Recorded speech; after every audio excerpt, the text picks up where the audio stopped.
अपने हम लोग लास्ट टू लास्ट क्लास में बगुलामुखी के बारे में जानकारी हासिल कर रहे थे।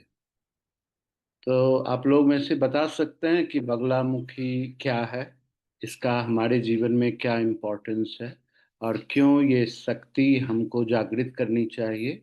खुद के अंदर में बगुलामुखी को जगाना चाहिए, इससे क्या बेनिफिट हो सकता है और ये क्यों इतना आवश्यक है।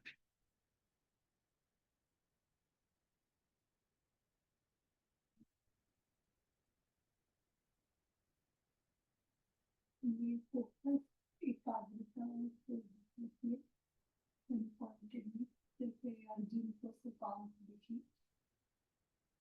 मुखी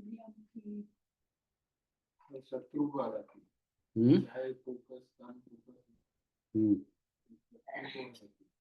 हम्म हम्म वो साइकोलॉजिकल तो हम्म सामने हो जैसे हम्म। ह्यूमन फॉर्म कोई भी ठीक है। और कुछ आप लोग कुछ बता सकते हैं? One pointed focus. ठीक है। सर आपने लास्ट क्लास में जैसा वो सुचिरा जी ने भी कहा था कि बगुलामुखी में देवी जुबान पे कंट्रोल करती है, वो खींच रही है। इसका मतलब है कि जब हम मौन होते हैं तो फिर हम शांत होते हैं और अपने लक्ष्य पर फोकस्ड होते हैं।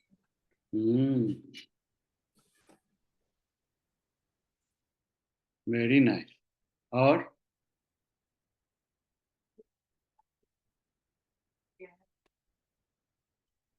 हम्म हम्म बहुत बढ़िया। हम खुद के रिफ्लेक्शंस को महसूस कर सकते हैं, खुद को देखने में हमको आसानी हो जाता है। और इसमें सर एक और कहा था कि जब जिस काम को हम शुरू करते हैं हाँ, उसको पूरा करके ही, लक्ष्य भेदन करके ही छोड़ते हैं, अधूरा नहीं छोड़ते। हाँ, बहुत सुंदर। वो खुद से कनेक्ट होता हाँ हाँ।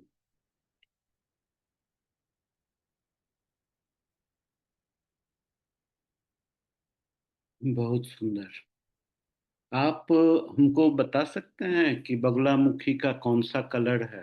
है yellow yellow sir. Yellow colour है। येलो कलर क्यों है? स्तंभन वाला शक्ति है इसलिए।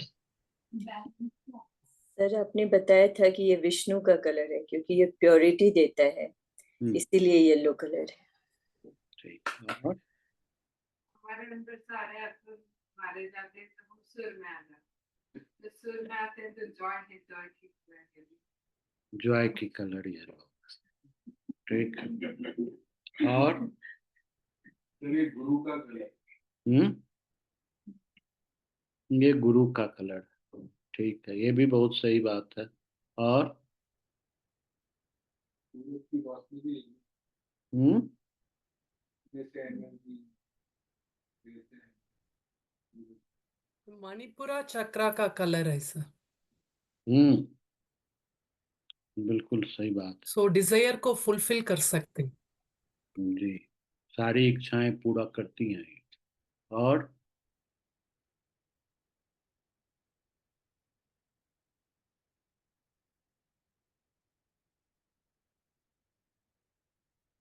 तो मतलब ये कलर उन्होंने कहा गुरु का प्रतीक है, उन्होंने कहा शुद्धता का प्रतीक है, उन्होंने कहा जॉय खुशी का प्रतीक है। आपने इच्छा पूरा करके समृद्धि का प्रतीक बना दिया।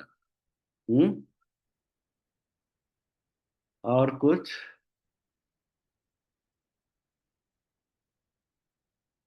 वैसे तो कृष्ण का प्रयोग में येलो कलर स्तंभन करने का स्तंभनम करने का कलर है। हम्म।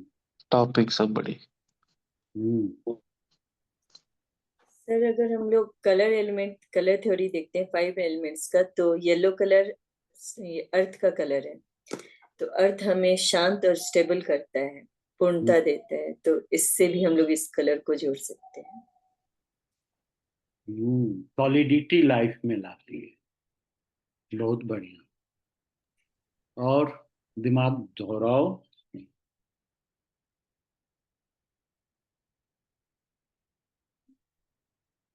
पीला कलर ऊर्जा का भी सिंबल है, सूत्र है। ये जब भी हम पीला कलर पहनते हैं ना, तो इससे उत्साह वर्धन होता है, तो उत्साह बढ़ाने का काम करता है।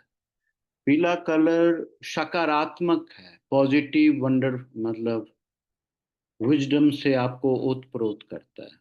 तो आप कह सकते हैं कि आपके अंदर में पवित्रता, आपके ज्ञान को बढ़ाने का काम, आपके अंदर खुशी को स्टैब्लिश करने का काम, और आपको जीवन को समृद्ध पूर्ण बनाने का काम, आपको उत्साह, आपको ऊर्जा और सकारात्मक ऊर्जा से ओतप्रोत करने का काम हमारे बगुलामुखी देवी का है ना? हम्म। समझ में आ गई बात? Very nice. और कुछ बताएं बगुलामुखी के बारे में। हम लोग तो बहुत चर्चा किए थे।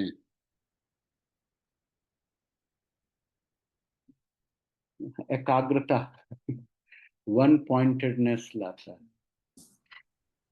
सर, एक और पॉइंट आपने बताए थे कि बगलामुखी की कृपा से आप अब किसी भी चीज को अप्रोच करते हैं as a whole, not a partial. Yes, बिल्कुल सही बात है। इसीलिए एक हीलर के लिए बगुलामुखी सबसे बेहतरीन साधना होता है। हीलर किसी भी बॉडी को पार्ट बाय पार्ट नहीं देखता है, एज ए होल देखता है, और उसके देखने में ही उसका सारी अनुभूति है, और उस अनुभूति के अनुरूप से ही उसका सारा डिसीजंस होता है जीवन का, या उसको कैसे ऑर्गेनाइज करना है, कैसे बैलेंस करना है, और उसके अगेंस्ट में आप किस तरह से एक्शन कर सकते हैं। ये सारी की सारी चीज होलनेस से डिजाइंड होती है।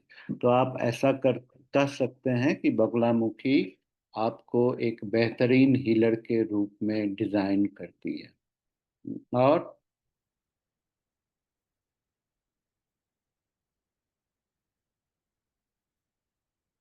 किसी भी स्थिति में आप किसी भी नकारात्मक ऊर्जा से प्रोटेक्टेड होते हैं।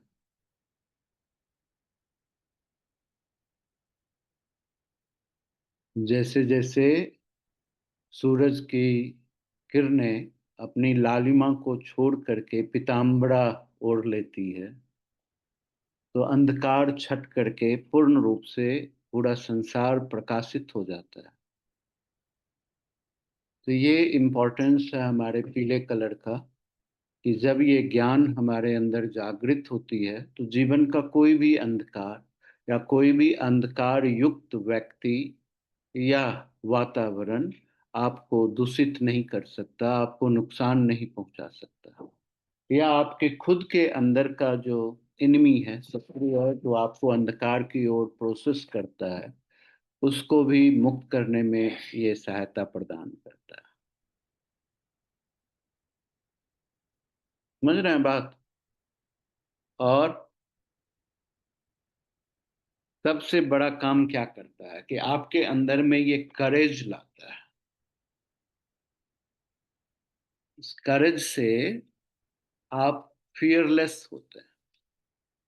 जब आप फियरलेस होते हैं, तो फिर आपके लिए दृढ़ निश्चय होना बड़ा आसान हो जाता है। जब आप फियर में होते हैं, तो आप अपने निश्चय को, यानी कि आप अपने विल के साथ स्ट्रेंथफुल नहीं रहते। विल बदलते रहता है, मन घबराते रहता है, और जिसकी वजह से हम अपनी स्टेबिलिटी को लूज कर देते हैं। तो ये हमको क्या प्रदान करती है? आत्मविश्वास और साहस प्रदान करती है ये पीताम्बरा देवी। फिर उसके बाद हमारे जीवन में मानसिक शांति देती है। जितना आपका मन शांत होगा, उतना आपके सामने का दृश्य क्लियर होगा, उतना बेहतरीन ढंग से आप सुन सकेंगे, उतनी बेहतरीन ढंग से आप बोल सकेंगे, उतनी बेहतरीन ढंग से आप स्पर्श कर सकेंगे और उतनी ही बेहतरीन ढंग से आप स्वाद ग्रहण कर सकेंगे।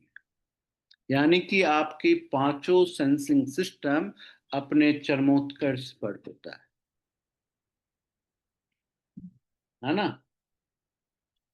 वातावरण कितना भी हलचल क्यों न हो, लेकिन आप उस हलचल में इतने सुर में होंगे, इतने बैलेंस्ड होंगे कि उसमें भी आप अपने टारगेट को ही हिट करेंगे, भटकेंगे नहीं। ये मानसिक शांति देता है।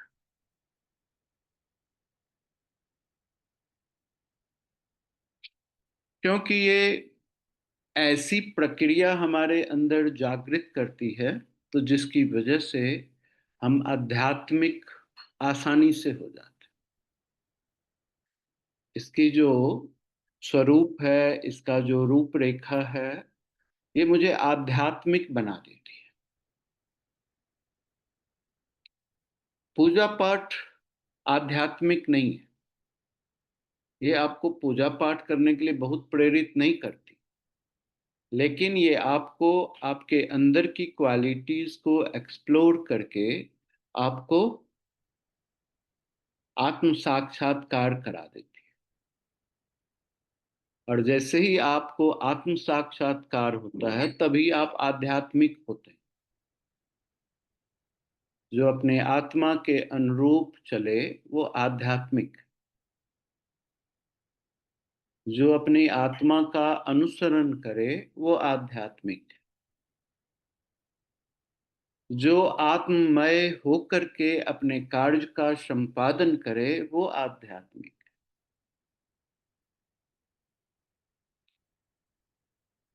जो व्यक्ति अपने सेल्फ को अपने सेल्फ में मर्ज कर दे वो आध्यात्मिक है ना। तो ये जो बातें जब हमारे अंदर में प्रकट होती है, वो बड़ी आसानी से बगलामुखी प्रकट कर देती है। और जब ये प्रकट हो जाएगी तो आपके आसपास कौन सा शत्रु रहेगा? कोई शत्रु नहीं रहेगा। सारे शत्रु का स्तंभन हो जाएगा स्वतः। सारे का वशीकरण हो जाएगा। शत्रु भी है तो आपके अनुसार से काम करने लगेगा, मित्रवत हो जाएगा। फिर वो शत्रु रहेगा का, है ना। ऐसी बातें हो जाती हैं। तो ये जो क्वालिटी है हमारे बगुलामुखी की क्वालिटीज। और हाँ, जब अपन कहते हैं अपने से आत्म साक्षात्कार हो गया, तो इसका मतलब है कि आप उन्हीं में मिल, भगवान में जैसे मिल गए, तो फिर आपके लिए कोई भी शत्रु, कोई भी दुश्मन नहीं। अभी तो आप अपने आत्मा से मिले हैं। अब अपनी आत्मा से जब मिल लिए तो फिर आप उसके भी आत्मा को मिलाना होगा, आत्मा को सुपर आत्मा से मिलाना होगा, तब प्रोग्राम खत्म। अभी एक ही प्रक्रिया, एक स्टेप चले हैं, ठीक है। उसके ऊपर का स्टेप है अपनी इस आत्मा को इसके प्रिय से मिला देना। अभी आपने अपने बॉडी के प्रिय से मिल लिए, अब उसके प्रिय से उसको मिला देने का प्रोग्राम जो है वो कंप्लीट वर्कआउट है। तब आप ब्रह्म में लीन हो जाते हैं। ब्रह्मलीन कहना हो जाता है आदमी, परम आनंद की प्राप्ति हो जाती है। जब हम अपनी आत्मा से मिलते हैं, इस जगह में हमारा माइंड, हमारा बॉडी दोनों काम नहीं कर रहा, सिर्फ आत्मा ही काम कर रहा। और आत्मा जब काम कर रहा होता है तो कोई भाषा नहीं होती हमारे पास, कोई अंडरस्टैंडिंग नहीं होती हमारे पास, कोई एक्सप्लेनेशन और एक्सप्रेशन नहीं होता। लेकिन हमारा माइंड भी बदल जाता और बॉडी भी बदल जाता है। उसके बाद हमारे सोचने समझने की सामर्थ्य अलग हो जाती है, हमारे बॉडी का सामर्थ्य अलग हो जाता है।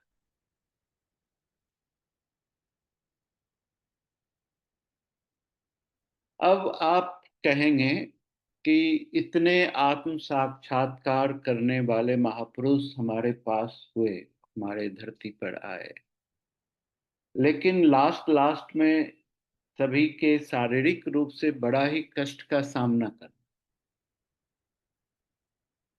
है ना।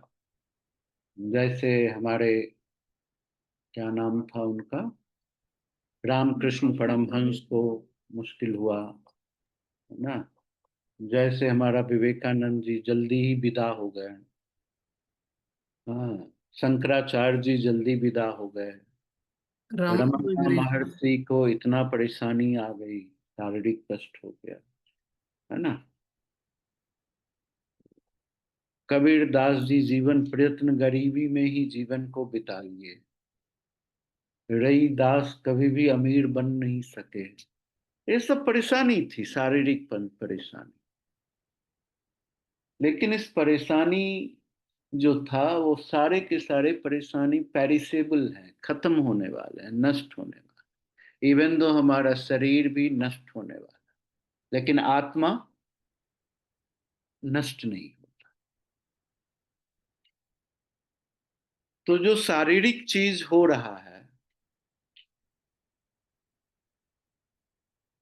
वो सारे के सारे नष्ट होने वाले हैं, नश्वर है। इसीलिए इसका कोई भी चीज परमानेंट नहीं है। इसकी खूबसूरती भी परमानेंट नहीं, इसका स्ट्रक्चर परमानेंट नहीं। ये तो सारी व्याधियों का संगम है, मर्जिंग प्लेस है, या निकलने वाली प्लेस। इस शरीर तो समुद्र है, इसमें जो ढूंढ लेंगे वही मिल जाए। अगर हम बीमारी ढूंढना शुरू कर देंगे तो बीमारी मिलने लग जाती है। जब हम स्वास्थ्य ढूंढना शुरू करते हैं तो स्वास्थ्य मिलने लग जाता है। बस हमारे ढूंढने के ऊपर निर्धारित करता है। और ढूंढना कहाँ होता है? दिमाग में होता है, आत्मा में नहीं होती। आत्मा को जरूरत ही नहीं ढूंढने का। बॉडी का अपना ड्यूटी होता है कि वो किस तरीके से इस आत्मा को अपने अंदर बेहतरीन ढंग से रख सके, अपने अतिथि का स्वागत कर सके। ये शरीर जानता है, ये दिमाग भी जानता है, इस दोनों को ये ड्यूटी मिला है कि आत्मा को प्रसन्न करो। उसके प्रेजेंस में तुम्हारे वजह से कोई भी दखल अंदाजी नहीं होनी चाहिए। लेकिन ये तो प्रकृति का नियम है, सांसारिक विजडम है। आपका प्रेजेंस दिक्कतें पैदा करने लगा, शरीर आपस में घमंडी हो जाता है, हम जैसा बलशाली कोई नहीं, उलट पुलट करने लगता। दिमाग अपनी तरफ से परेशान पैदा कर देता है कि बॉडी को हमारे हिसाब से ही बात करना पड़ेगा। इस लड़ाई में बॉडी क्या कहता है, तुम जो को करना है वो करो। देखो मैं इनवॉलेंटरीली मूवमेंट करता हूं, तू कंट्रोल करके दिखाओ।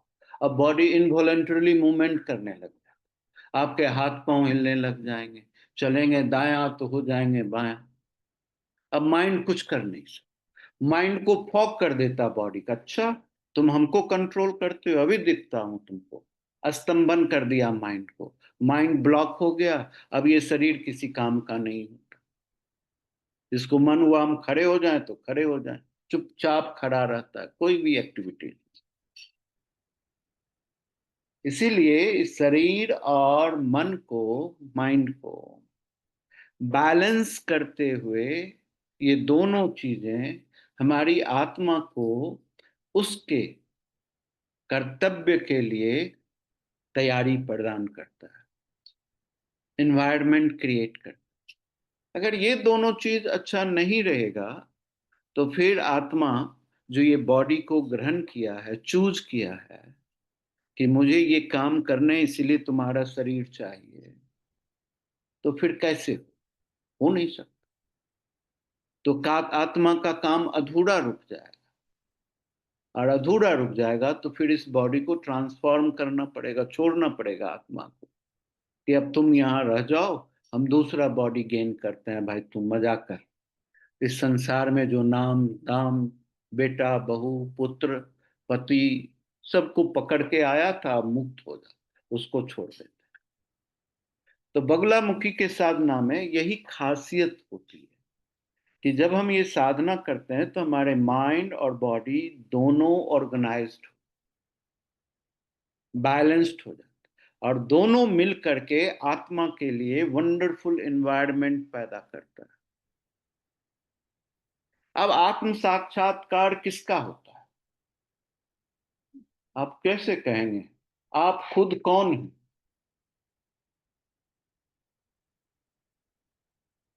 बताओ, आप खुद कौन हैं? तो फिर आत्म साक्षात्कार का क्या मतलब है? इतने सारे लोग आत्म साक्षात्कार कर रहे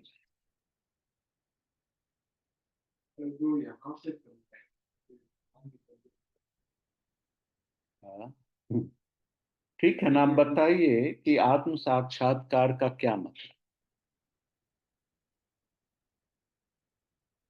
आपकी आत्मा को कौन देखना चाहता है? ये माइंड को पता ही है आत्मा कहाँ है, क्या है, कैसे।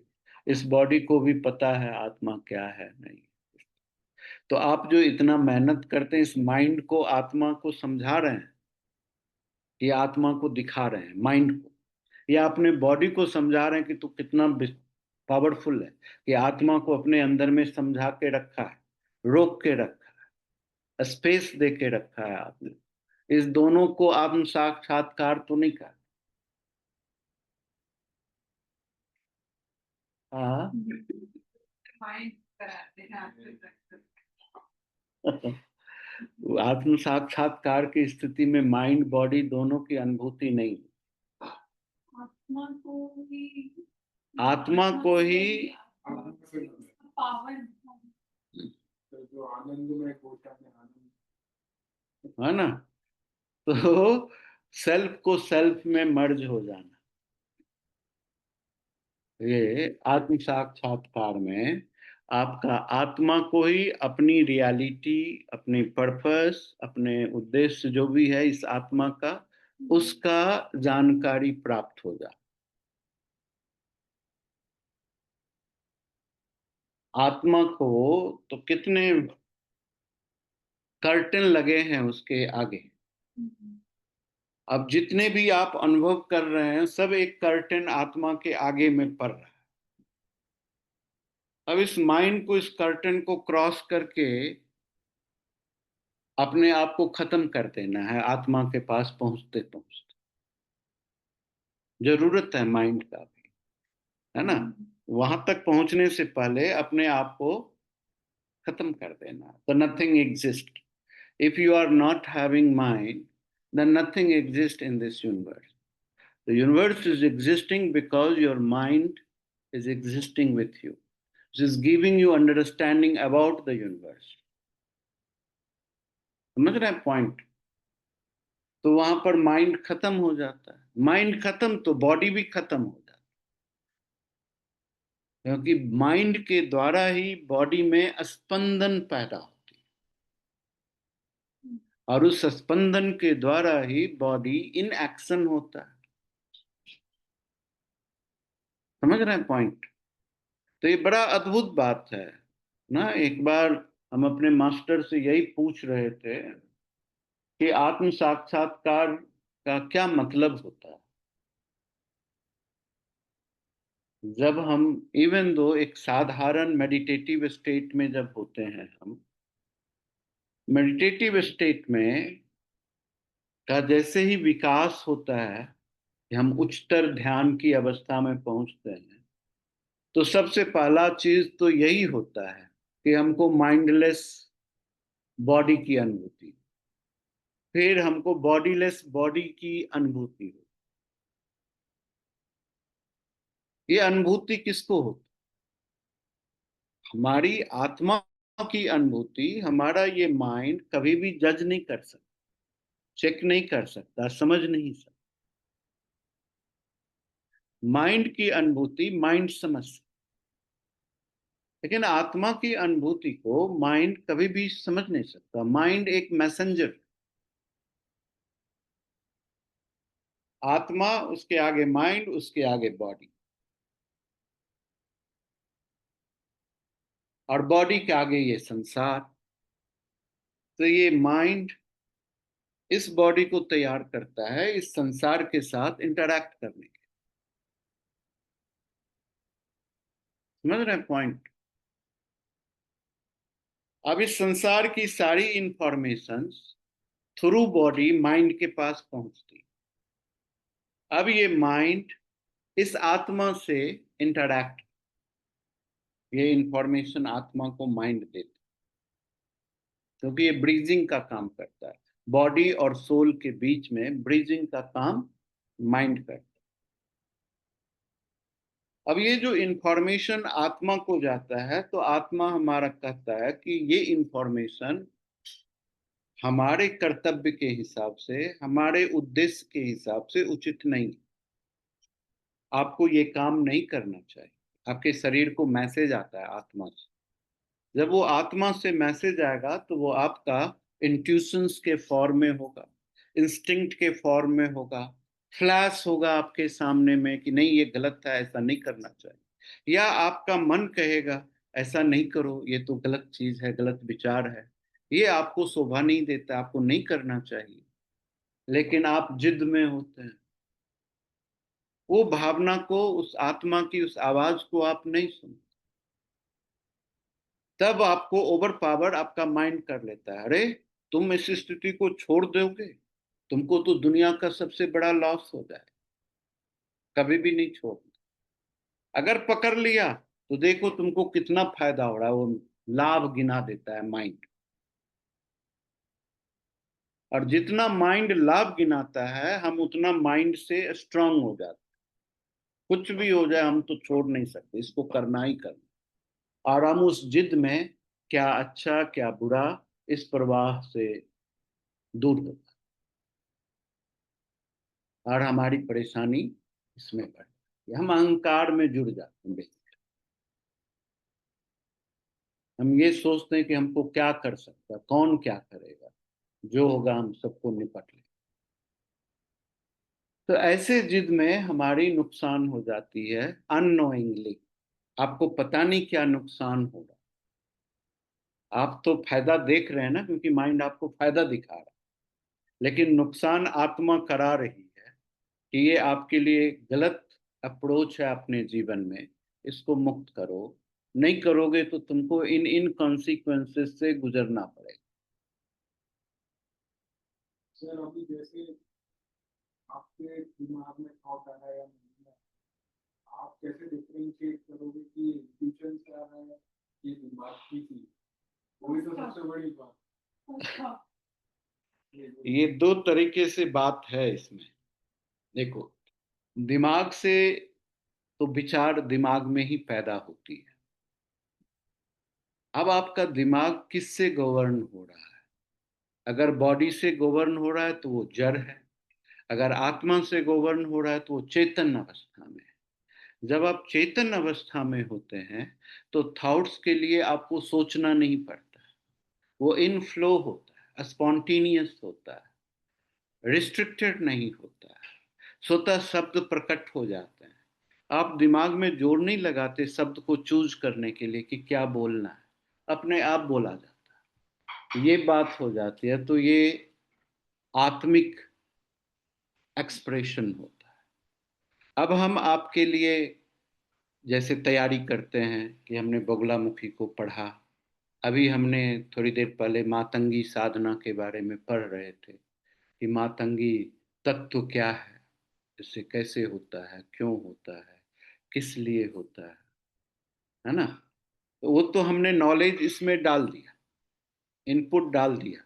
तो यहाँ का जो एआई काम कर रहा है उस नॉलेज के हिसाब से अब यहाँ प्रोसेसिंग करना शुरू कर देगा। वो चित्र बनाएगा, कहानी बनाएगा, शब्द बनाएगा, चीजें बनाएगा, है ना, विचार पैदा करेगा, अंडरस्टैंडिंग देगा, एक्सप्लेनेशन देगा, आंसरिंग करेगा, सब वही कर देता है। फिर हमको करने की जरूरत नहीं, है ना? तो वो एआई जो है वो एस्टैब्लिशमेंट करता है soul, soul body and mind के बीच में तादात्म्य होना चाहिए। क्योंकि बॉडी और माइंड दोनों सोल के लिए डिजाइंड हुए हैं। इन दोनों का वैसा कोई पर्पस नहीं। और बॉडी और माइंड दोनों एक दूसरे के पूरक हैं। एक के बिना दूसरे का एग्जिस्टेंस नहीं होता, मुश्किल। आपका माइंड निकल जाता है तो आप बॉडीलेस, मतलब माइंडलेस हो जाते हैं। बॉडी अनयूजेबल होता है, यूजलेस बॉडी। जैसे कोई व्यक्ति कोमा में चला गया, तो कोमा में क्यों चला जाता? क्योंकि उसका माइंड अब एक्शन में नहीं। वो देख सकता है, सुन सकता है, लेकिन प्रोसेसिंग नहीं हो रहा है। सुनने का क्या आंसर देंगे वो नहीं, देखने का क्या आंसर होगा वो नहीं।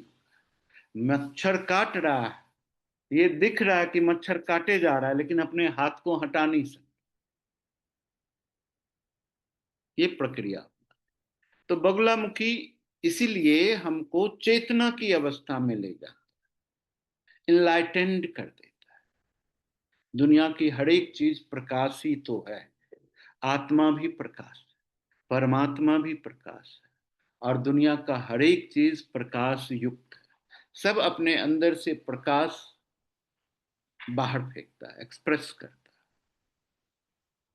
जब कोई भी चीज अपने इस प्रकाश को समझ लेता है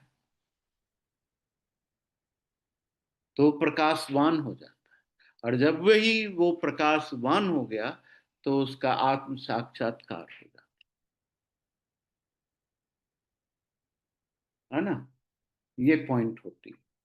तो इसीलिए बहुत ही अलग अलग तरीके से हम चीजों को देखते हैं, समझते हैं, अनुभव करते हैं। लेकिन जब हम चेतना की अवस्था में होते हैं तो वहां माइंड और बॉडी बैलेंस्ड रहता है, जिसको हम कॉन्शियसनेस बोलते, प्योर कॉन्शियसनेस, है ना। और जब हम प्योर कॉन्शियसनेस में जितनी देर रहते हैं तभी तक हम सत्यता के अनुरूप होते हैं, उसी का प्रतिबिंब होते हैं, उसी सत्य को अनुभव कर पाते हैं। और या आप ये कह सकते हैं कि आप समय के हिसाब से देखें तो वर्तमान में होते हैं, मोमेंट में, क्षण में, है ना। ये पॉइंट है। अब ये संसार में कुछ बातें तो हैं, तो जो भी शक्तियां होती है तो उसका तो एक उपचार, एक वर्कआउट अंदर की चीजों को ऑर्गेनाइज करनी, दूसरा उपचार बाहर की चीजों से भी प्रोटेक्ट करना होता है और उसकी समस्या को भी समाधान करना। किसी भी पावर का यही वर्क है ना। तो जब बगुलामुखी पावर जनरेट होती है तो संसार बाहर की चीजों के साथ इंटरैक्ट करने का नाम, या बाहर के चीजों के साथ जुड़ जाने का नाम संसार है ना।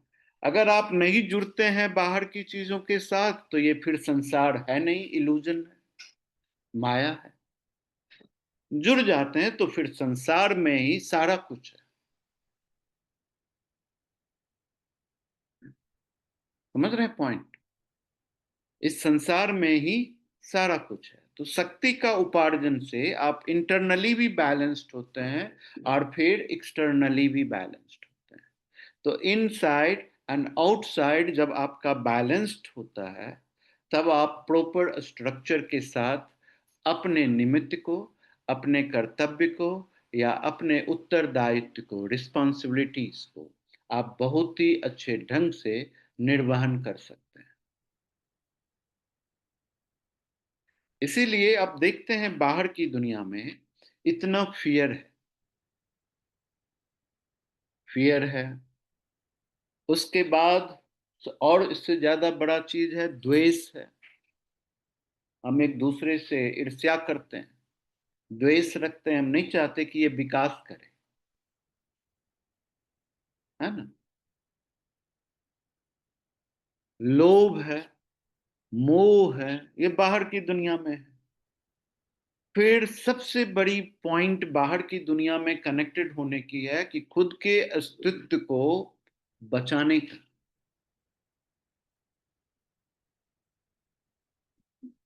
हाँ, खुद के अस्तित्व को बचाने का। अब खुद के अस्तित्व को बचाने का बहुत सारा मतलब। संसार के अंदर में अपनी एग्जिस्टेंस को प्रोटेक्ट करने का जो काम है ये बहुत बड़ा है, और इसी में ये सब काम होता है। द्वेषण होता है, उच्चाटन होता है, सम्मोहन होता है, वशीकरण होता है।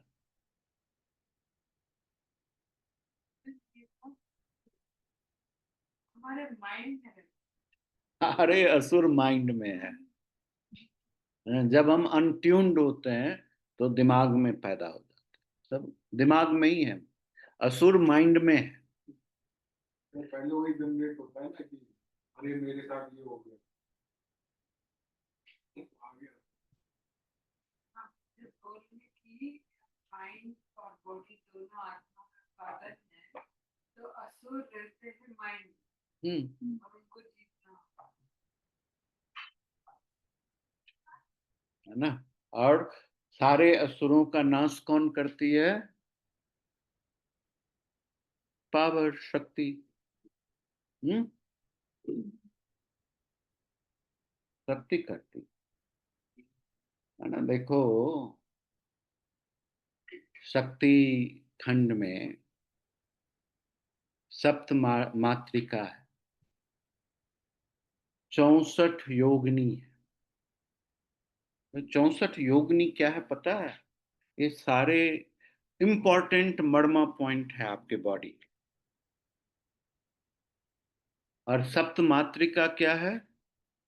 बड़ा ही इंपॉर्टेंट है ये सातों चक्र भी हैं।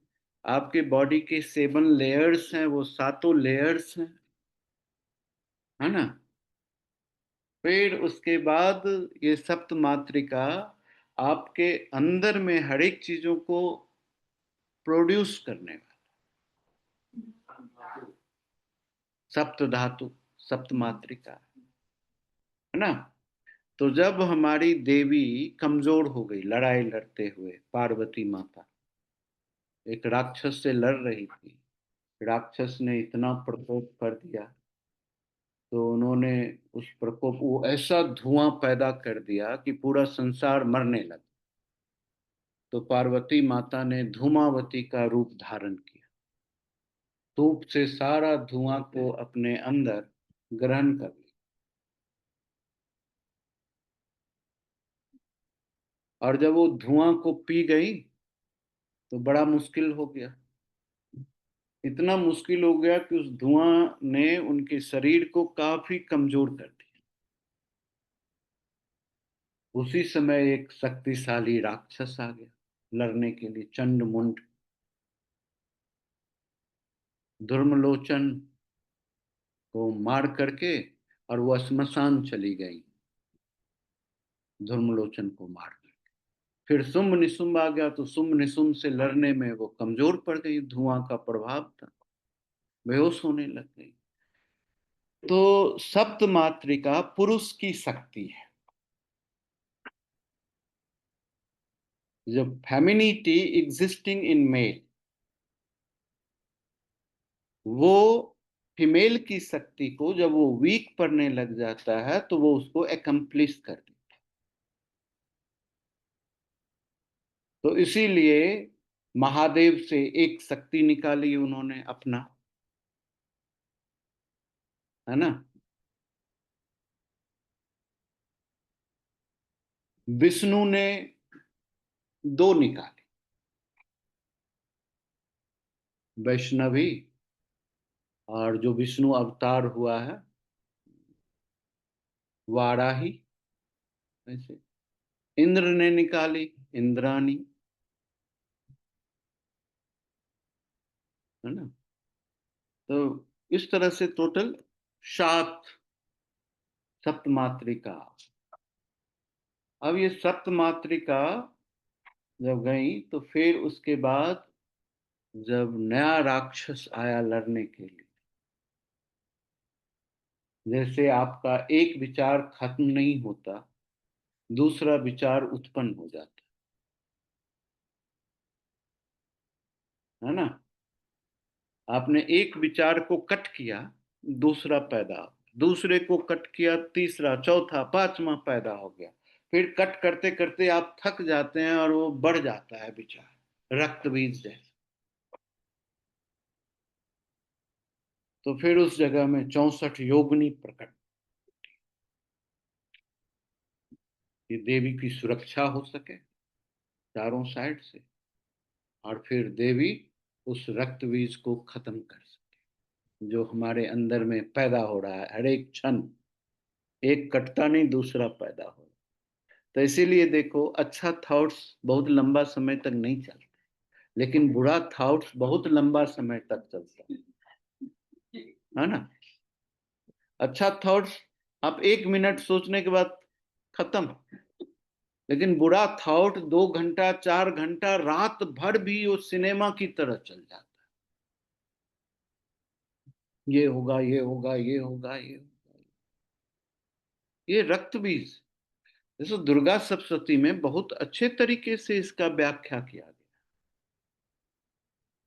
सबसे ज्यादा दुर्गा सप्तशती में माइंड का जो प्रकरण है वो सबसे ज्यादा दिमाग के ऊपर काम करने। 5वां अध्याय में से लेकर के 13वां अध्याय तक केवल माइंड का प्रोग्राम। आपका फिजिकल लेवल, जो मौलिक गुण और ताकत है आपके अंदर, आपकी जो मौलिकता है, वो पहला और दूसरा अध्याय है ना। तीसरा चौथा अध्याय में आपका सौंदर्य, ऐश्वर्य, समृद्धि के बारे में, लक्ष्मी के बारे में। पहला अध्याय, दूसरा अध्याय में काली के बारे में। उसके बाद जितना भी है वो सारे के सारे दिमाग के। तो शरीर का स्थान छोटा है, मौलिकता।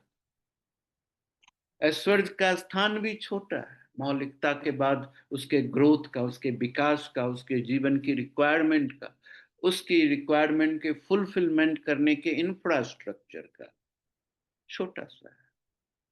लेकिन सबसे बड़ा प्रोग्राम दिमाग का है। 8 अध्याय है उसके। अब आप सोच सकते। तो ये सारा का सारा शक्ति का जो हम जागरण करते हैं, अपने अंदर एक्सप्लोर करते हैं, तो इसका एक ही काम है, माइंड को शांत करते हैं। जैसे जैसे मन शांत होते जाता है, हमारी अवस्था बढ़ती जाती है, ये शक्तियां खुद ब खुद उद्भूत होती चली। सारा प्रक्रिया है कुछ इम्प्योरिटीज को निकालना और प्योरिटी के साथ उस शक्ति को टैप करना, अपलिफ्ट करना और अपने अंदर जागृत करना। अभी तक हमने जो 7 महाविद्या पढ़ा है, तो सब में अलौकिक क्षमता है। अगर हम सातों विद्या को पढ़ने हैं या सुनते हैं, तो हमको बहुत अंतर एक दूसरे में नहीं लगता है, लेकिन एक दूसरे का क्रमिक विकास। एक अवस्था के बाद जब आप ग्रोथ करेंगे तो दूसरी अवस्था में जाएंगे, दूसरे पावर में जाएंगे। जब दूसरे पावर में आप ग्रोथ करेंगे तो तीसरे पावर में जाएंगे, तीसरे पावर में ग्रोथ करेंगे तो चौथे पावर में जाएंगे, ऐसा। अब जो हम पहुंचे हैं 8वां पावर में, ये फिर से मौलिकता की ओर ले जाता है ना। 7 स्वर के बाद जो 8वां स्वर होता है वो पहला स्वर होता है। समझ रहे हैं बात। रिपीटेशन ऑफ साइकिल, ये प्रोग्राम। तो बगलामुखी हमको इसी तरीके से डिजाइन करती है, अपने मैक्सिमाइज तक पहुंचाने में सपोर्ट करती है। एक बेहतरीन गाइडेंस के द्वारा हम अपने लक्ष्य के फाइनेस्ट सिस्टम को फील कर पाते हैं और उस लक्ष्य को आसानी से अर्जित करने में सक्षम हो जाते हैं। है ना? समझ में आ रही है बात?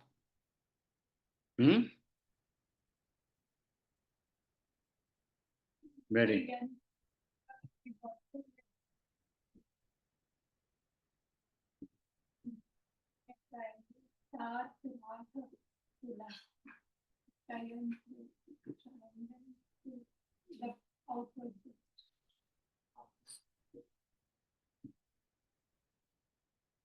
समझ में आ गई बात?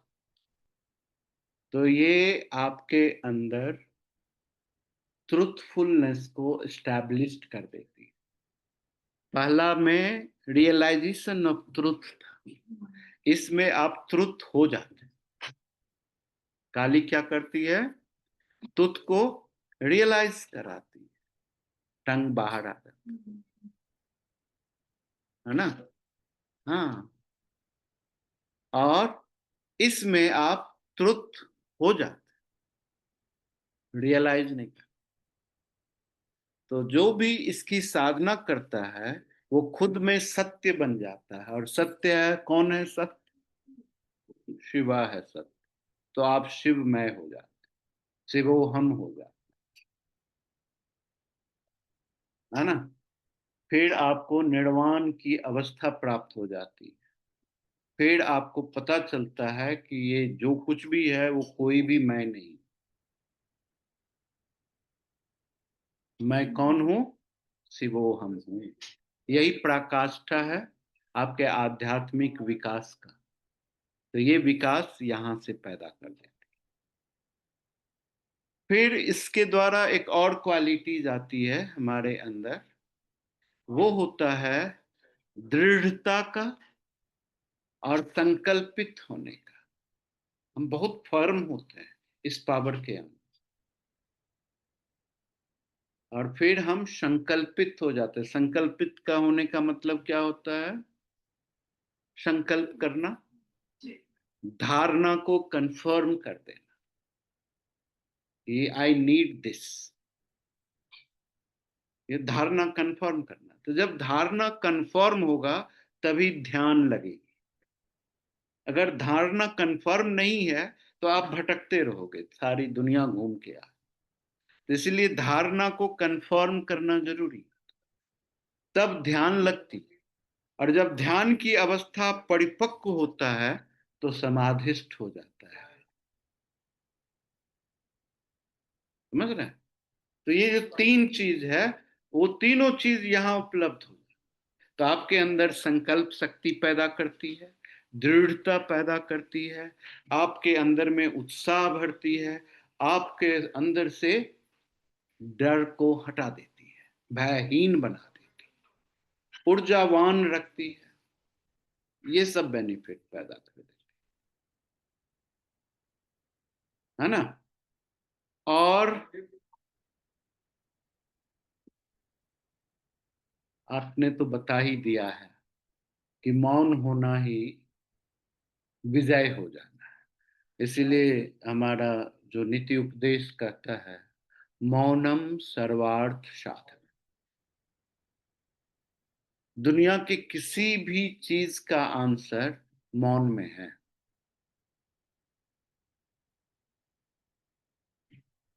तो जब आप मौन हो जाते हैं तो बस आपकी काम खत्म,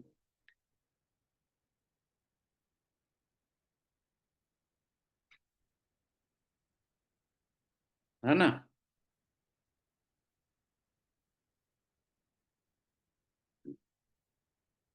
तो इससे क्या होता है, इस शक्ति से, मौन से, कि आपका शत्रु भी मौन हो जाता, उसकी एक्टिविटीज ब्लॉक हो जाती, उसको समझ में ही नहीं आता है। रिएक्शन होगा तभी तो एक्शन होता है।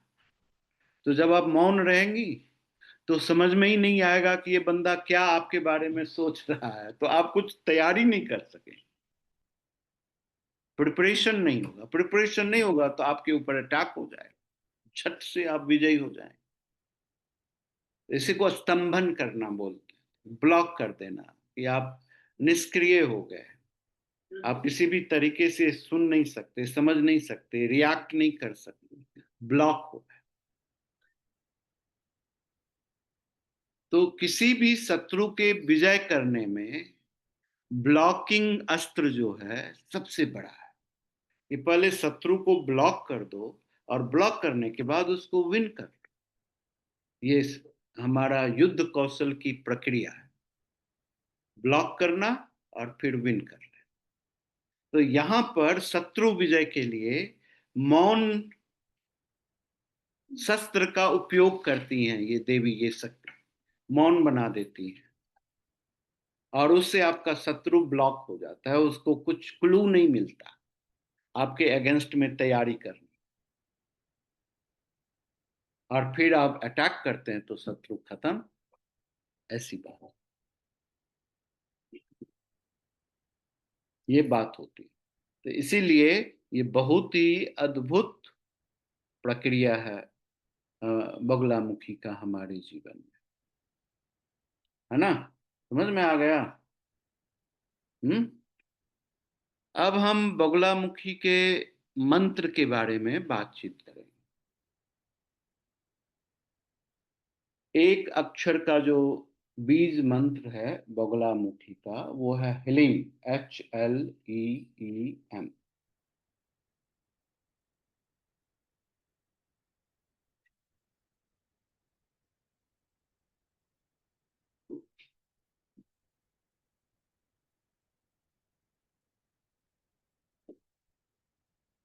है ना?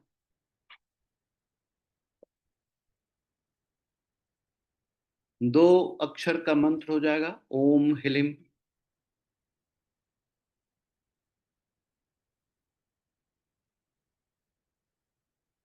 तीन अक्षर का मंत्र हो जाएगा ओम हिलिम क्लिम।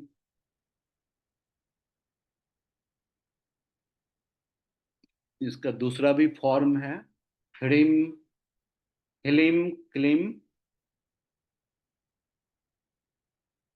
ह्रीम, ये भी हो सकता है।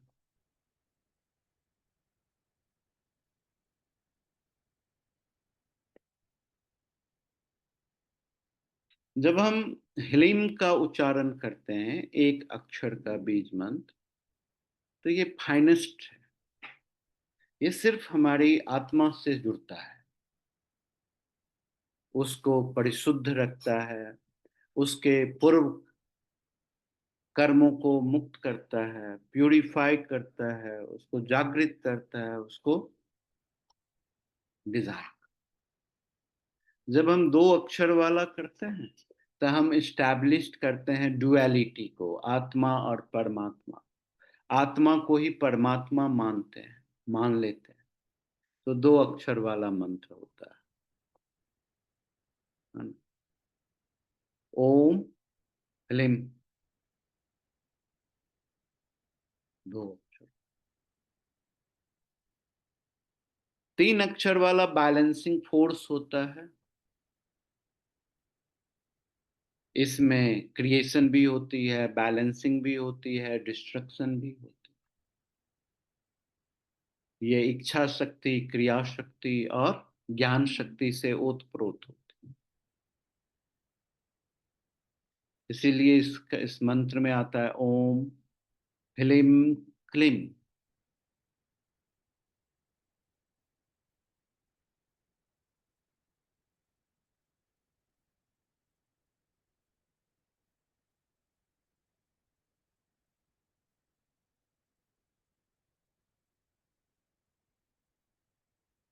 या ऐसा भी आता है ह्लीम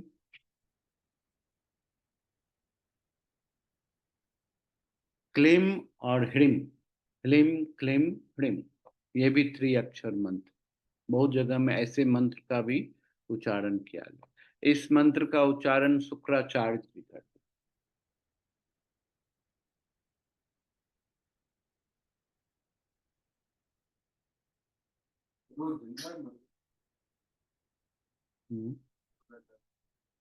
शुक्राचार्य को महादेव निगल गए,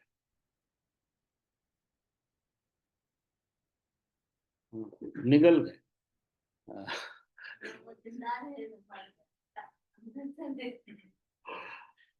शुक्राचार्य महादेव का बड़ा भक्त थे और बेहतरीन स्टूडेंट थे। बहुत ट्रस्ट था महादेव को शुक्राचार्य के ऊपर कि अपने उद्देश्य से मुक्त नहीं होता, लेकिन बड़ा मुश्किल हो गया। प्रार्थना किए महादेव को प्रसन्न करके, और शुक्राचार्य जी ने कहा कि हमारे साथ अन्याय हुआ है, देवताओं ने सारा अमृत पी लिया, असुरों को कुछ नहीं मिला। उन्होंने कहा तुम बात मत करो, तुम असली बात बताओ, तुमको क्या चाहिए। उन्होंने कहा कि मुझे मृत संजीवनी विद्या देगी। तो उन्होंने कहा ठीक है, तुम ये साधना करोगे तुमको मृत संजीवनी विद्या मिल जाए, लेकिन इसका उपयोग हमेशा संसार के कल्याण के लिए ही करना। जिससे संसार को नुकसान होगा, उसमें जब इसका उपयोग करोगे तो तुम खत्म, है ना। तो जब ध्रुमलोचन मर गया, फिर उसके बाद जो राक्षस थे वो जब लड़ाई करने गए तो शुक्राचार्य को सामने में शुंभ निशुंभ ये सब कहे कि अगर आपने सबको जगाया नहीं, तुम अपना गर्दन काट के यहीं मर जाए।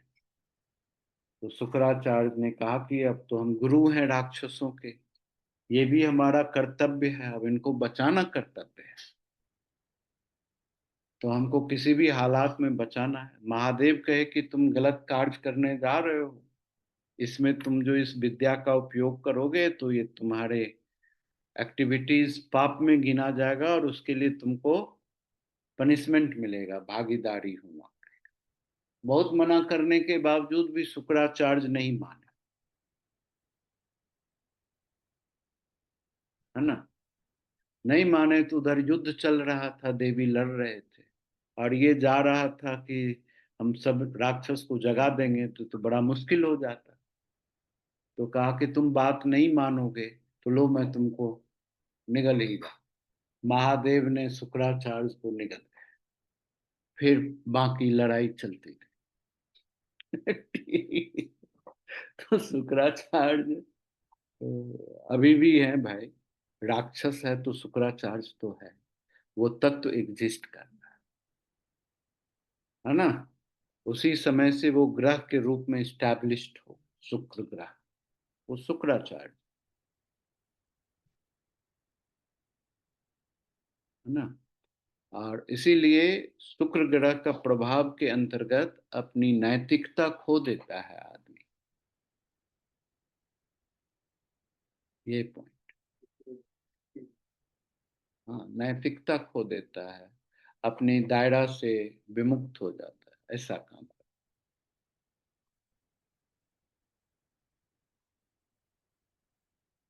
चतुरक्षरी मंत्र है, ओम ह्रीम क्लीम श्रीम।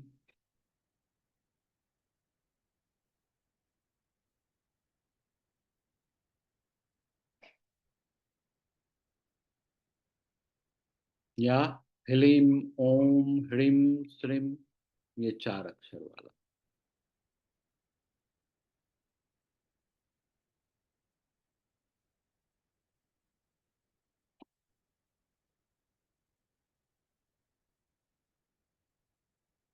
पांच अक्षर मंत्र भी बहुत अच्छा है, इसमें भी सारे मंत्र। ओम ह्रीम क्लीम श्रीम बगला,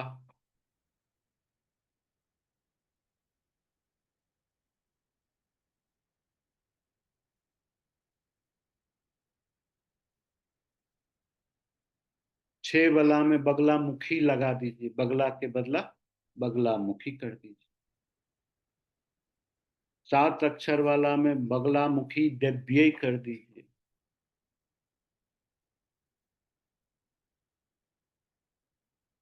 जो 8 अक्षर वाला मंत्र है वो बहुत प्रभावशाली।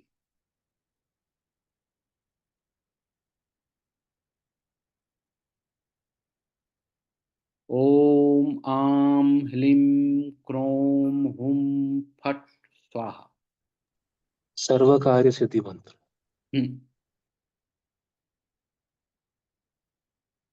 है ओम आम ह्लीम क्रोम हुम फट स्वाहा। ये बड़ा पावरफुल मंत्र है।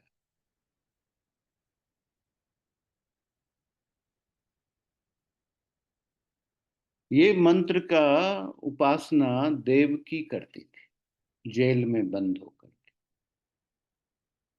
उनके 7 बच्चों को डिस्ट्रॉय कर दिया उनके भाई ने, कंस ने।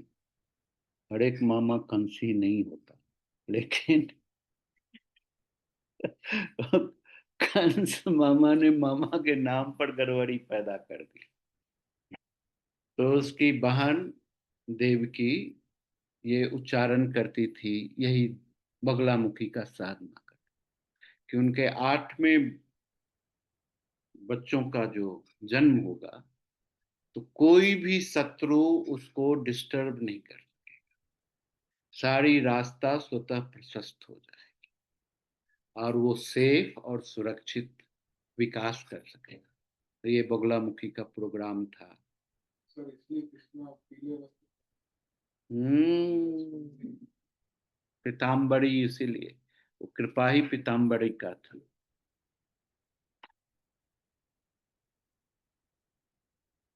8 अक्षर के बाद 11 अक्षर वाला, उसको बोलते हैं एकादशाक्षर मंत्र।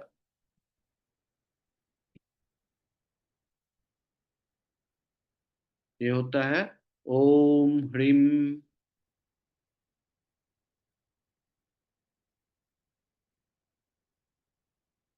ह्रीम नहीं ह्लीम, ओम ह्लीम क्लीम ह्लीम बगुलामुखी ठह ठा। इसमें बगलामुखी आपके आदेश का पालन करता है। जिस चीज को आप अपने अंदर में संकल्प कर लेकर के इस मंत्र का उपयोग करते हैं, प्रयोग करते हैं, तो आपकी डिजायर से बगलामुखी शक्ति आपके लिए काम करती है, ऑर्डर मांगती। इसमें ठा में हम ऑर्डर दे रहे हैं कि आप जाओ ये काम करके आओ। उस बंदे का जीभ काट करके आओ, उसने हमको बहुत उल्टा सीधा बोल दिया है, आपके भक्त को अपमानित कर दिया है। बंदा को आधे घंटे में पैरालिसिस हो जाता, बोलने की क्षमता खत्म। ऐसा प्रोग्राम आदेश तो नेगेटिव है, इसीलिए उपयोग नहीं करना होता है ना, इसीलिए सुर में आना है। अब असुर रहेंगे तो फिर नेगेटिव ही करेंगे। जैसे किसी को माता का दर्शन चाहिए तो ये मंत्र यूज करके, हाँ, आप सामने में प्रकट होगी, आपके लिए काम करेगी, और क्या।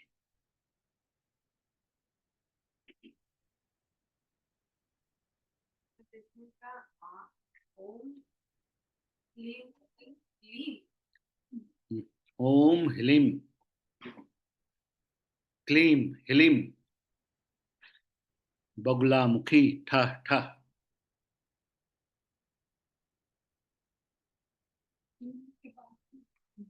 ह्लीम के बाद फिर ह्लीम।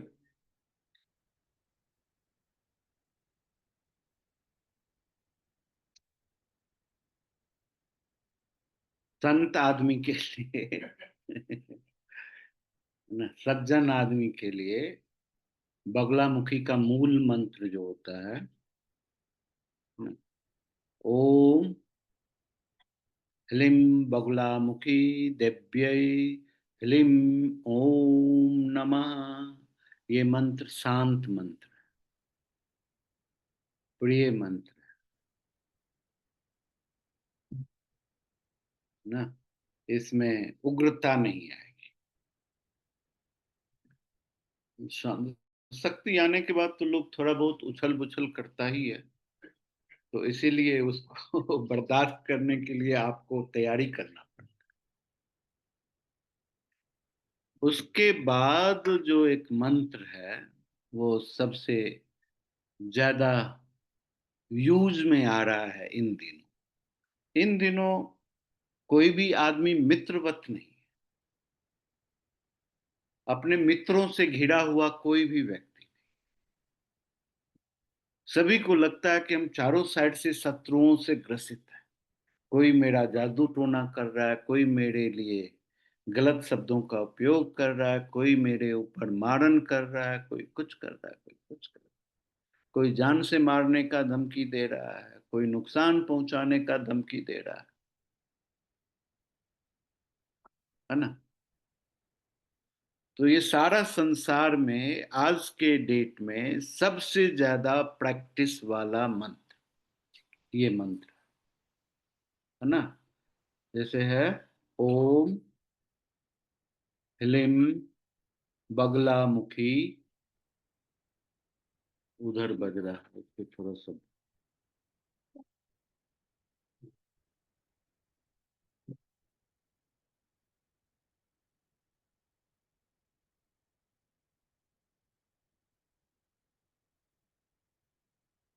जमा कर दी।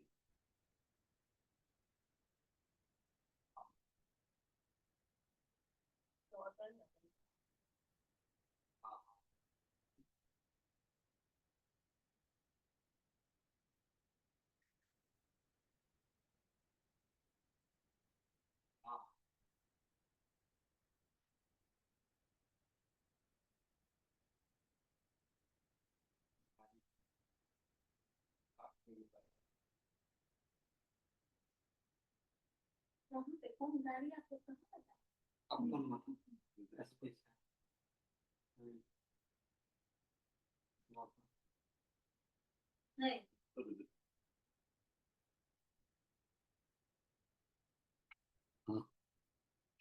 ओम ह्लीम बगलामुखी सर्वदुष्टानां वाचम मुखम पदम स्तंभय जिह्वा किलय बुद्धिम विनाशय ह्रीम ओम स्वाहा।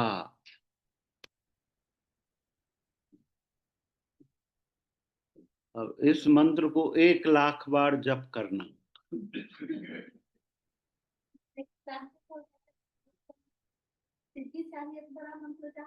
अब 1,00,000 बार इस मंत्र को जप करना है दक्षिण मुखी मुख में बैठ करके, फेसिंग टुवर्ड्स द साउथ और फेसिंग टुवर्ड्स द ईस्ट। ये दोनों डायरेक्शंस में आप बैठ सकते हैं। पीला आसन होना चाहिए, पीला वस्त्र धारण करना चाहिए, पीले कपड़े के ऊपर इस भगवती का मूर्ति या फोटो स्थापित करना चाहिए या पीला यंत्र बनाना चाहिए।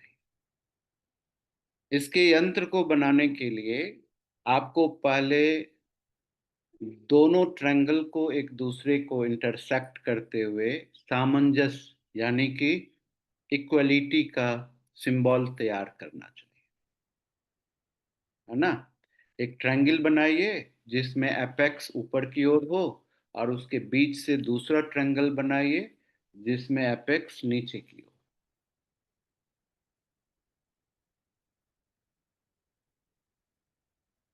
इस ट्रायंगल को दोनों ट्रायंगल को बनाने के बाद जो बीच का जगह है उस बीच में भी एक ट्रायंगल बनाना है जिसका एपेक्स नीचे की ओर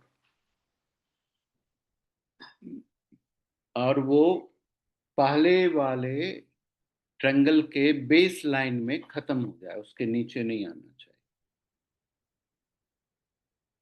बाकी सारा एरिया येलो कलर का रहेगा। ये जो बीच में जो ट्रायंगल बनेगा नीचे की ओर वो रेड कलर का बना है।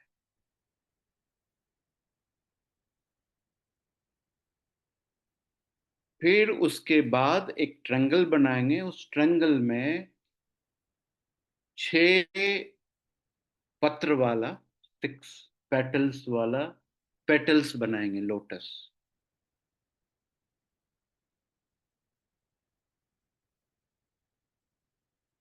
6 लोटस के बाद फिर एक ट्रायंगल बनाएंगे जिसमें 10 लोटस का पेटल्स बनाए। फिर उसके बाद भोपूर बना देंगे उनका चारों द्वार।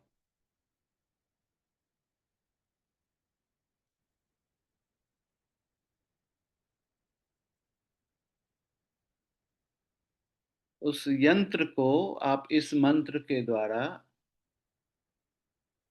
जब 1 लाख बार जप करके उसको पूर्ण करते हैं, फिर उसके दशांश 10,000 बार जप करते हुए आपको हवन करना होता है।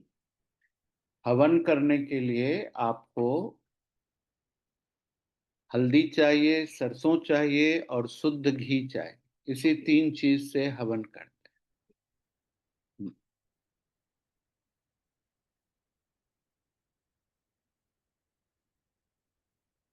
और फिर उसके बाद उस यंत्र को आप धारण भी कर सकते हैं।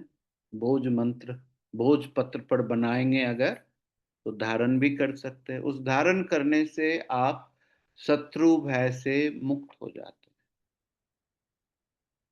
हाँ, जो भी शत्रु है है ना, अंदर बाहर जो भी शत्रु है उससे मुक्त।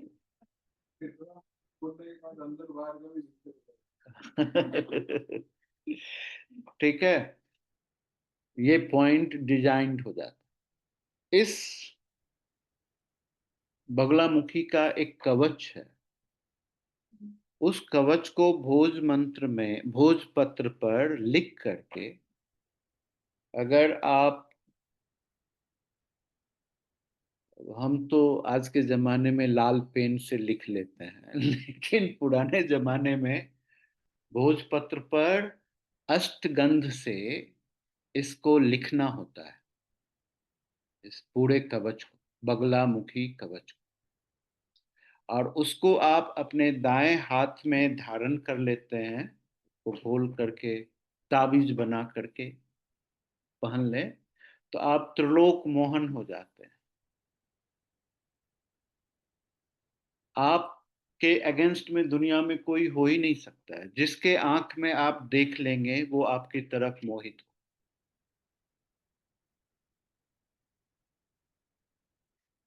समझ रहे हैं पॉइंट?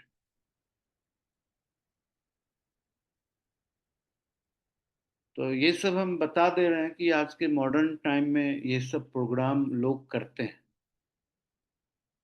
है ना। बड़े बड़े गुरु महाराज करते हैं कि जो भी चेला आए आंख में आंख डाले तो उसका परमानेंट चेला हो जाए, अपना सारा धन संपत्ति गुरु जी के दान देते। वो तो खुद ही फंसे हुए इसीलिए लोगों को फंसा रहे हैं। हैं।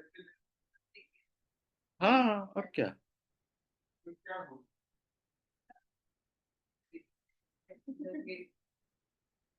ठीक है, तो ये सारी प्रक्रिया हमारी चलती रहती है। बगलामुखी का यंत्र आपने समझ लिया कैसे बनाना है। बगलामुखी के मंत्र को आपने समझ गया कैसे मंत्र का उच्चारण करना है ना। अब बगलामुखी का ये सबसे अलग आप कैसे साधना करें। यू आर डिफरेंट इंडिविजुअल, आपकी विजडम अलग है। आप किस तरीके से बगलामुखी को क्रिया योग के द्वारा अपने अंदर में जागृत कर सकते, ये सीखना। फिर आप कैसे अपने जीवन में दीप योग का सहयोग से बगलामुखी को जागृत कर सकते। लेकिन इसका यही उपयोगिता है, इसमें कुछ चीजों का आपको ध्यान रखना पड़ता है। स्वच्छता का ध्यान रखना पड़ता है, आपको एक वस्त्र धारण करना पड़ता है, आपको जमीन पर सोना पड़ता है ना। आपको ब्रह्मचर्य का पालन करना होता है। किसी भी स्थिति में आप गलत नहीं बोल सकते, गलत विचार अपने अंदर में पैदा नहीं होने दे सकते। एक्सट्रीम प्योरिटी का धारण ध्यान करना होता है, तभी तो साधना होगी, है ना। आप उल्टा पुल्टा करते हुए साधना करेंगे तो आप खुद उल्टा पुल्टा। तो पात्रता तैयार करनी होती है सबसे पहले। पहला क्या काम होता है? पात्रता बनाना। कि जब हम अपनी क्वालिफिकेशन नहीं रखेंगे तो उस काम के लिए क्वालिफाइड नहीं है ना। दुनिया में कोई भी एग्जामिनेशन है तो उसको पाने के लिए तो आपके पास पात्रता तो चाहिए ना, क्वालिफिकेशंस तो चाहिए ना। कि आपको इस एग्जाम में जाने के लिए ये सब चीज की रिक्वायरमेंट है तो आप एलिजिबल हैं। तो बात शक्ति को पाने का भी ऐसी ही है। आपको पहले एलिजिबल बनना पड़ेगा। जब तक आप एलिजिबल नहीं होंगे तो ये कितना भी करते रहें तो कोई काम का नहीं। फेल होते रहेंगे, फेल होते रहेंगे। फिर आपका मन करेगा ये सब बेवकूफी है भाई। ये वो काम का चीज है नहीं। क्योंकि आपने एलिजिबिलिटी को नहीं डिजाइन किया। पात्रता जरूरी है ना। जैसे हमने सिखाया था कि हीलिंग करने के लिए आपके अंदर 4-5 क्वालिटी चाहिए। मदरलीहुड चाहिए, सेल्फलेसनेस चाहिए, डिवोशन और डेडिकेशन चाहिए, है ना। ये सब सिखाए थे ना। तभी आप हीलर हो सकते। अब हमारा हीलर कितना इस चीज के ऊपर काम करता है? तो कोई हीलर नहीं है। फिर वो कहेगा गेहूं लगाने से कैसे बीमारी ठीक होगा? ठीक ही नहीं होगा। समझ रहे हैं बात? खुद के इलाज करने की विधि में डाउट हो जाएगा। तो जब भी हमको खुद के ऊपर हमारे एक्शन में डाउट है, that means I am not competing with my on eligibility. हम अपने अंदर में एलिजिबिलिटी को कमजोर कर दिए हैं। एलिजिबल ही नहीं, प्रिपेयर ही नहीं किए हैं, तैयारी ही नहीं की है, रिक्वायरमेंट हमने रखा ही नहीं है ना। और रिक्वायरमेंट क्या है? पात्रता का, आपके कैरेक्टर का, आपके चरित्र का। समझ रहे हैं बात? चित्र, मित्र, चरित्र, ये तीनों बड़ा ही डिफरेंट वे से इस दुनिया में प्रकट होता है। ठीक है। ये तीनों का बड़ा ही अद्भुत उपयोगिता है जीवन में और बड़ा अलग तरीके से तैयार। तो इसी की वजह से पात्रता आपकी सही नहीं है, तो ये सब चीजें उल्टी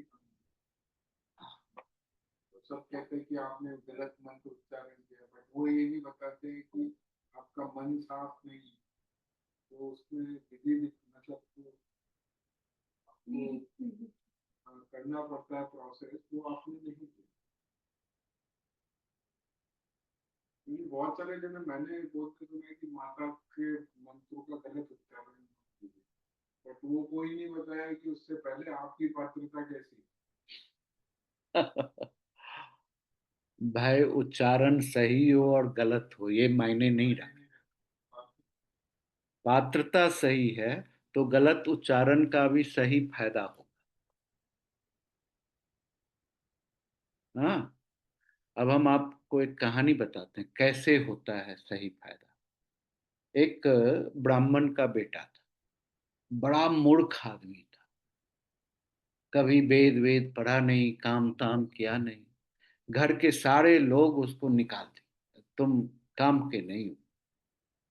ब्राह्मण कुल में पैदा लिया, वेद नहीं पढ़ा, उसको समझा नहीं, ज्ञान नहीं हुआ तुमको। तुम किस काम के हो? तुम जाओ। वो बंदा घर से निकल गया, जंगल में आ गए, कुटिया बना के बैठ गया, है ना। बड़ी अद्भुत बात घटी। वो जंगल में अपनी कुटिया के आगे बैठा था। तभी उसने देखा कि एक शिकारी ने एक मृग के ऊपर तीर चलाया। तो तीर किसी तरीके से थोड़ा सा लगा, मृग भागा। वो शिकारी उसका पीछे करते हुए आया। उसने उनसे पूछा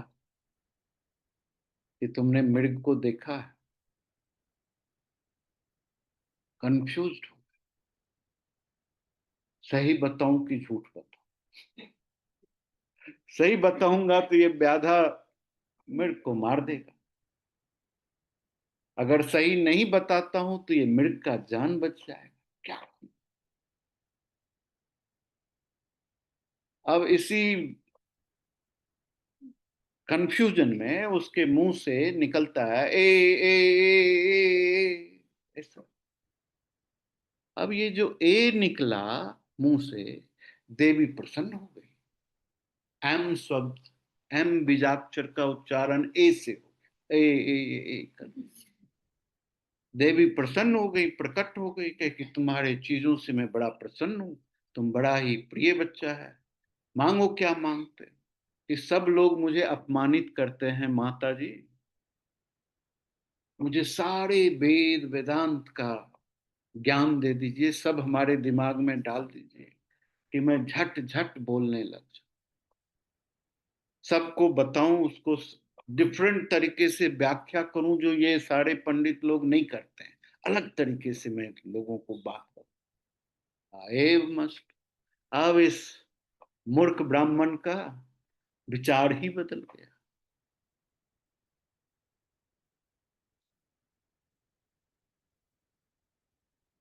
जब विचार ही बदल गया तो फिर तो कमाल हो गया। अब ये तो वेद वेदांत का एक्सप्लेनेशन ही अलग तरीके से करने लगा, भीड़ जुटने लग गई। कहा कि इसका जो चाचा था, पापा है, दादा है, वो लोग तो सही ढंग से जानता ही नहीं, कितना अच्छा व्याख्या करता है। लोग इनके पास जमा होने लगे, भीड़ होने लगे। तो अगर आप प्योर हैं, मन में छल कपट नहीं है, तो ये शक्ति स्वतः प्रकट हो जाती। ऐसे ही कालिदास के साथ भी हुआ। घोर अंधेरी रात थी, खूब बारिश हो रही,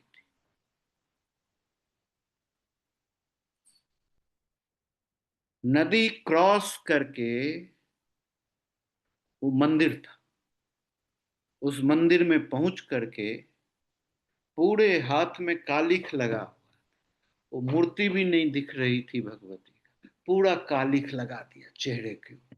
भगवती प्रसन्न हो गई, उसका अपना स्वरूप एक्सप्लेन कर दिया। भगवती प्रसन्न हो गई, मुंह में चंदन नहीं लगाया, कालिख लगा दी चेहरे के ऊपर। कालिख लगाने से भगवती प्रसन्न हो गई, और कालिदास कितना बड़ा विद्वान बन गया सुसमझ, संस्कृत में बोलने लग गया, संस्कृत में कविता लिखने लग गया, गद्य लिखने लग गया, और इतनी बेहतरीन विद्वता से परिपूर्ण पत्नी से शादी भी किया। तो ये प्रोग्राम होता है।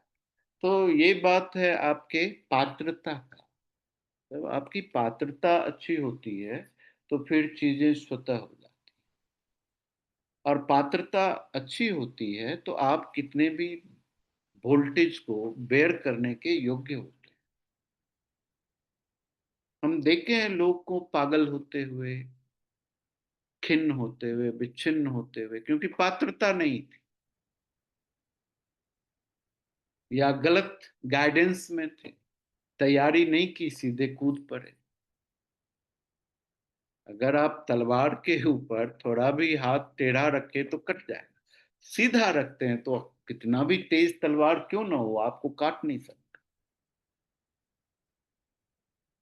थोड़ा भी चेंज होगा हाथ कट जाएगा, लेकिन सीधा रहेगा तो हाथ कभी कटता नहीं, कोई भी चीज नहीं कटता, चाहे वो कितना भी तेज तलवार क्यों ना। तो ये सारी बातों को समझने के लिए बस एक ही प्रोग्रामिंग होती है, वो है पात्रता की। जैसे जैसे पात्रता हमारी बढ़ती जाती है, हमारा जीवन सुंदर, व्यवस्थित और आनंदित होते चला जाता है ना। तो फिर हमको क्या करना चाहिए इस साधना के लिए? घर में अगर हम इसकी साधना करते हैं तो हमको जरूर पीला वस्त्र ही पहनना चाहिए, पीले आसन पर बैठना चाहिए, फिर हमको पीला माला लेना चाहिए, और सबसे बेहतरीन माला हल्दी का माला है। अब आप देखो आपके शरीर में कितनी भी बीमारियां, कोई बैक्टीरिया, कोई वायरस, ये सब भी बीमारी है ना, शत्रु है आपका।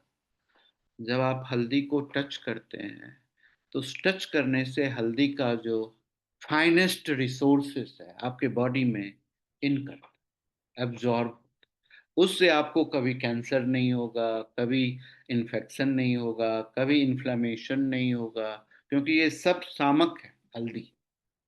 शरीर में कहीं पेन नहीं होगा, शरीर की प्रोटेक्टिव एबिलिटी इन्हांस हो जाएगा। सोचिए इसको साधना करने में क्या फायदा है। शारीरिक रूप से आपका बॉडी उजाप करने में तैयार हो रहा है, आपका माइंड काम होते जा रहा है, पीस में होते जा रहा है, बस पात्रता आती चली जाएगी। और पात्रता आने के लिए उद्देश्य बड़ा इंपॉर्टेंट। किस उद्देश्य से आप कर रहे हैं तो आपकी पात्रता वैसी हो। आपका उद्देश्य आपके अपनी शक्ति को जागृत करके और समुचित रूप से इस दुनिया में लगाना होता है, बस लगा के।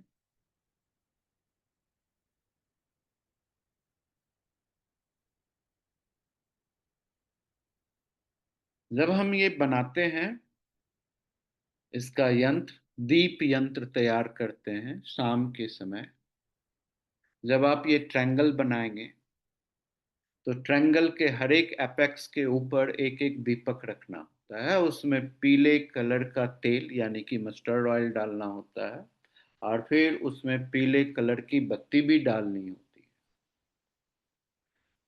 जो सेंटर वाला पोर्शन होता है उसमें दीपक नहीं जलाते, उसमें हल्दी रखते हैं, हल्दी की एक गांठ। उस हल्दी के गांठ को पीले धागे से बांध लेते हैं और उसको मानते हैं, डिजाइन करते हैं कि ये बगुलामुखी के स्वरूप में हमारे इस यंत्र में स्थापित है, सेंटर में, बिंदु में।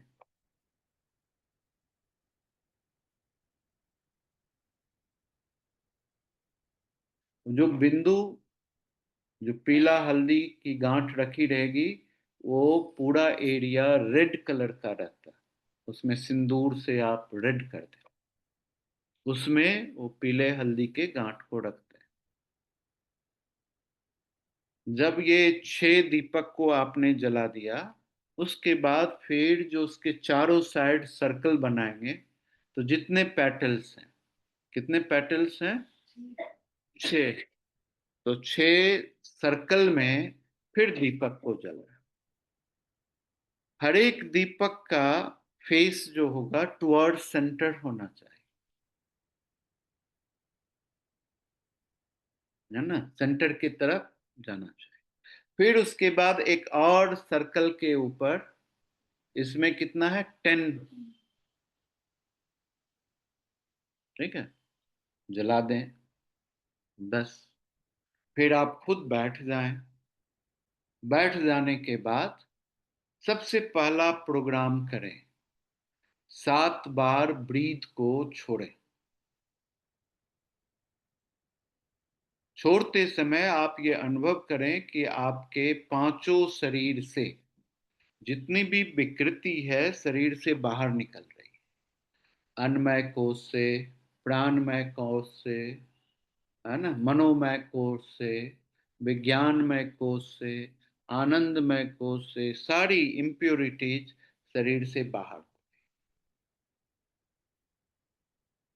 जब आप ब्रीद आउट कर देते हैं, उसके बाद आपका सांस लेना, सांस रोकना और सांस छोड़ना इस देवी के बीजाक्षर से होनी चाहिए, वो है हिलिम।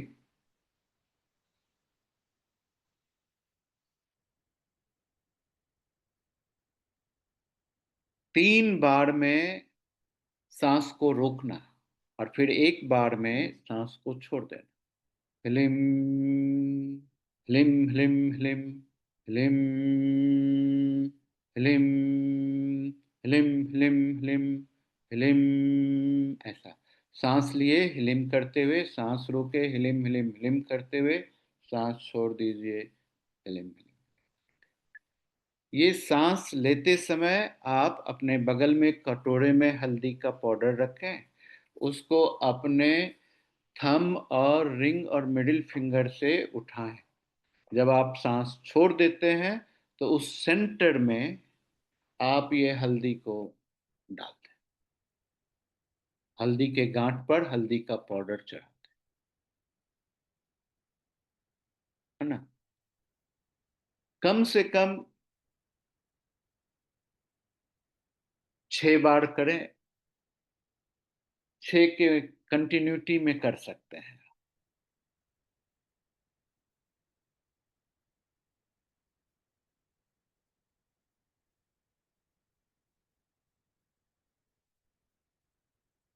और 6 माला करें।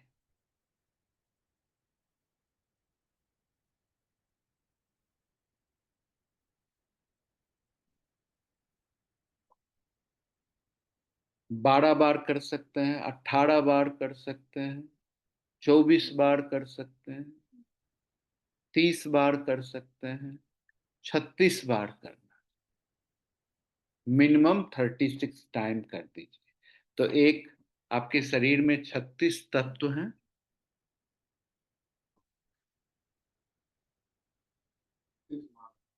नहीं, 36 टाइम। तो हमारे शरीर में 36 तत्व हैं, एक एक तत्व के लिए एक एक बार तैयारी कर दी। और बहुत ज्यादा भक्त हैं तो 6 माला इसका जाप कर ले। प्रसाद भी पीला ही चढ़ाए, अच्छा रहता है, आनंद आनंद हो जाए। जब कभी बृहस्पतिवार को अष्टमी आ जाए तो और भी आनंद है।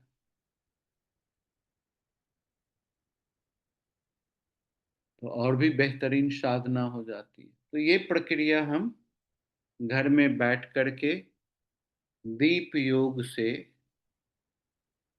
अपनी पीताम्बरा देवी को, बगला मुखी को खुद के अंदर जागृत करते हैं और घर में सुरक्षा बढ़ा देते हैं। असुरक्षित होने का भय खत्म।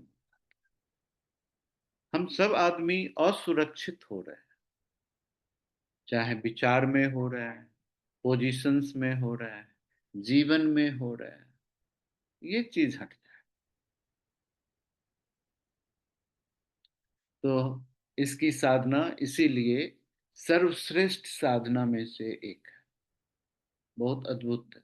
सांसारिक जीवन में भी आप अस्त्र वस्त्र चाहिए, ये सब यहाँ से उपलब्ध है। सारे अस्त्र हैं इनके पास, ये आपको अस्त्र दे देंगी। अब आप यूज करो अपनी सुरक्षा में या दूसरे को जीतने के लिए।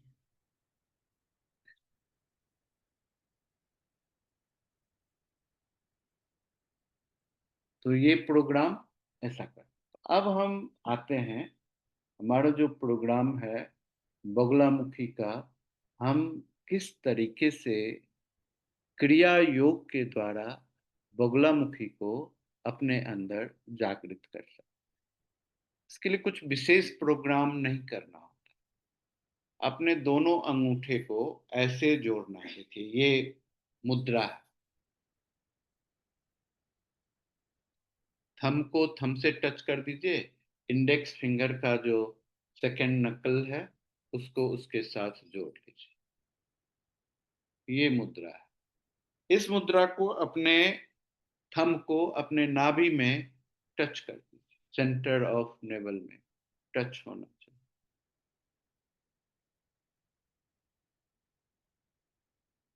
लेने के बाद आप सांस को गहराई से स्वतः आने दें।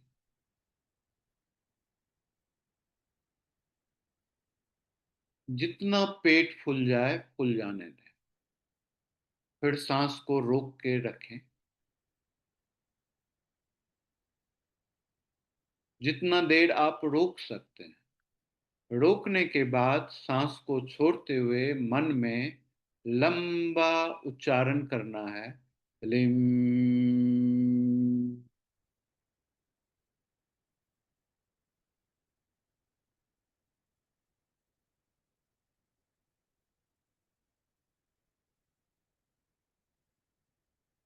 लिम।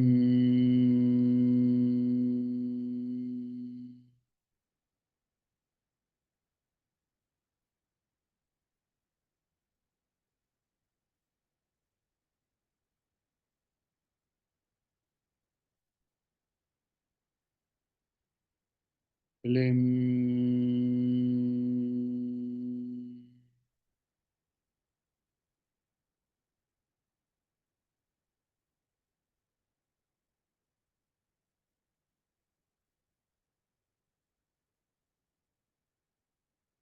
लिम।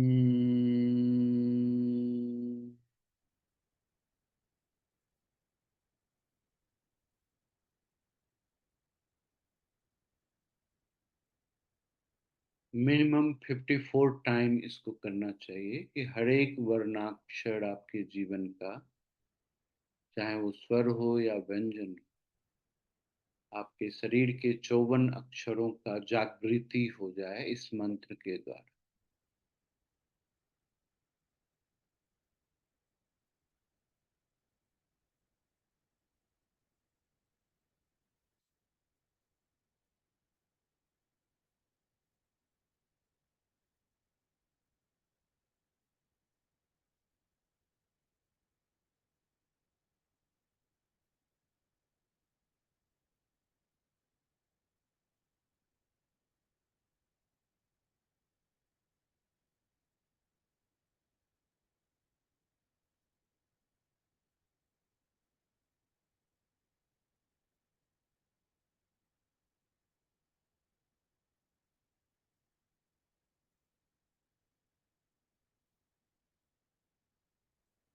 दोनों हाथ को आपस में रब कर लें।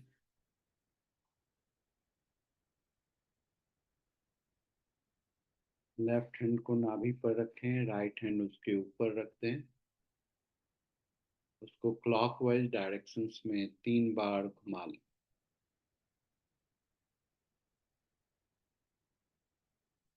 दोनों हाथ को फिर से रब कर लें। लेफ्ट हैंड के रिंग फिंगर को नाभि के अंदर डाल दें, राइट हैंड के रिंग फिंगर को आज्ञा चक्र के ऊपर रखें।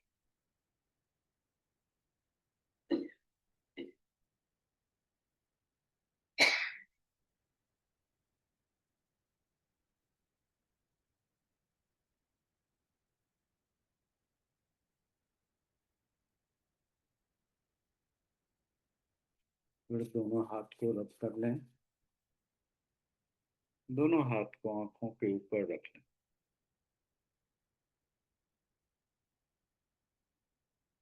धीरे से हाथ हटाएं। अपने आंखों को 3 बार स्ट्रेच करें ऊपर की ओर। स्ट्रेच करें कि आंख के अंदर में रोशनी ही रोशनी दिखाई दे, पीली रोशनी। फिर रिलीज करें। फिर से स्ट्रेच करें। फिर से रिलीज कर दें। फिर से स्ट्रेच करें।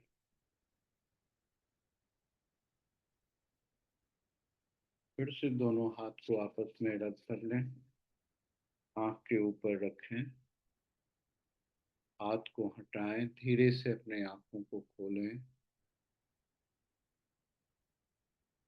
अपने कंधे को थोड़ा रिलैक्स कर लें।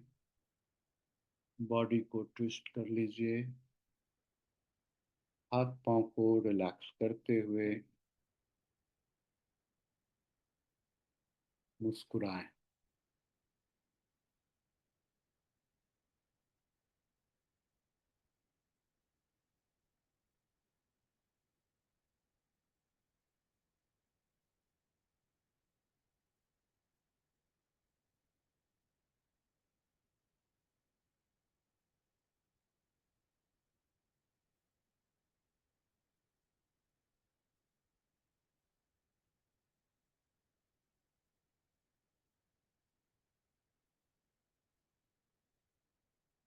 सभी आदमी शांत स्थिर चित्त के साथ बहुत ही रिलैक्स्ड हैं।